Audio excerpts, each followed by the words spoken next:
বাড়ি কেউ নাই নাকি? হ্যাঁ আরে পুচকটো বিয়া কর নিজের কাপড় নিজে আর কতদিন ধুবু? বিয়া করলে মাকটো কাপড় গেলে ধুইতে পুর তোকে আর কষ্ট করবা হবে না কর কি নাতি বউ দেখিন না তো দেখিবা হবে না। এই কোদাল খান কোন আছে রে তুবা ওদিক দেখ যা।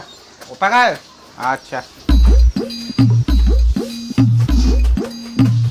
ইসরে বাপ রোদ খান দেখান তো ধুনিয়া ওঠায়া আরে পচকটা কোন করে বেহাটা করলে বউ মাটা পিঠটা ঘষাই দিলে না একলা একলা পিঠটা ঘষিস ঠাকাল পাইসনি কি চেংড়ি দেখিন না মুইয়া ঘষে দিম আরে শালা মুই ঘষে দিম এখন বউ আনবো পারিস না এই মোরে বুড়িটাকে বেয়া করিস ওয়াই ঘষে দিব কর ভাই বুড়া দেশি বুক না তো আসলি খালি বেঁচে পারবো না রে তুই বিয়া করবা আসলি খালি বেহা বেটাটাকে বিয়ে দেওয়ার পর থেকে বাড়িতে একটুকু শান্তি নাই, খালি অশান্তি। বেটাটা বাইরে কাজ করে আসেও বাড়িতে রান্না বান্না করে বউকে খাওয়াচ্ছে, এলে কি সহ্য করা যায়?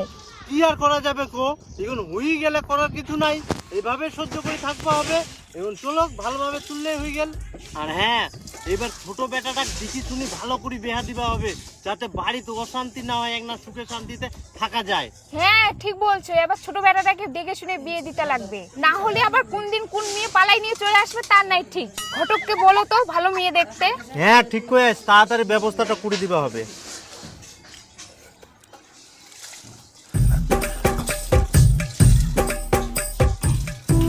ওই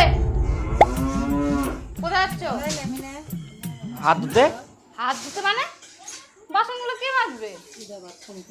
এইটুকু তুমি করতে পারছো না? আজকে আমি হাতে নেল পালিশ দিছি।